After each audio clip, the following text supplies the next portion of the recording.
السلام علیکم نحمدہ ونصلی ونسلم علی رسولہ الکریم۔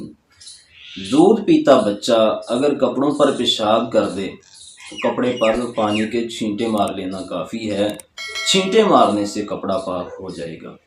صحیح بخاری میں حدیث ہے، سیدہ ام قیس بنت محصن رضی اللہ عنہا فرماتی ہیں کہ میرا چھوٹا بچہ تھا، میں رسول اللہ صلی اللہ علیہ وسلم کے پاس لے کر آئی تو بچے نے نبی کریم صلی اللہ علیہ وسلم کی گود میں پیشاب کر دیا، تو اللہ کے نبی صلی اللہ علیہ وسلم نے پانی منگوایا اور پانی کے چھینٹے مارے۔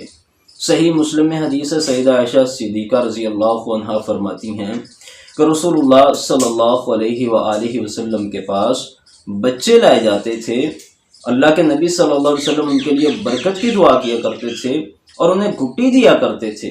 تو ایک بچے نے نبی کریم صلی اللہ علیہ وسلم کی گود میں پیشاب کر دیا تو نبی کریم صلی اللہ علیہ وسلم نے پانی منگوایا اور کپڑے کو دھویا نہیں، یعنی کہ صرف چھینٹے مار لیے۔ اور اگر چھوٹی بچی کپڑے پر پیشاب کر دے تو کپڑے کو دھونا ضروری ہے۔ سنن ابی داود میں حدیث ہے، رسول اللہ صلی اللہ علیہ وسلم نے فرمایا یغسل بول الجاریتی، چھوٹی بچی کے پیشاب کو دھویا۔ ان تمام احادیث سے ہمیں مسئلہ یہ سمجھ آتا ہے کہ چھوٹا بچہ جو دودھ پیتا ہو، جس نے ابھی کھانا کھانا شروع نہ کیا ہو، وہ پیشاب کر دے تو کپڑے پر پانی کے چھینٹے مار لینا کافی ہے، چھینٹے مارنے سے کپڑا پاک ہو جائے گا۔ اور دودھ پیتی بچی اگر پیشاب کر دے تو پھر کپڑے کو دھونا ضروری ہے۔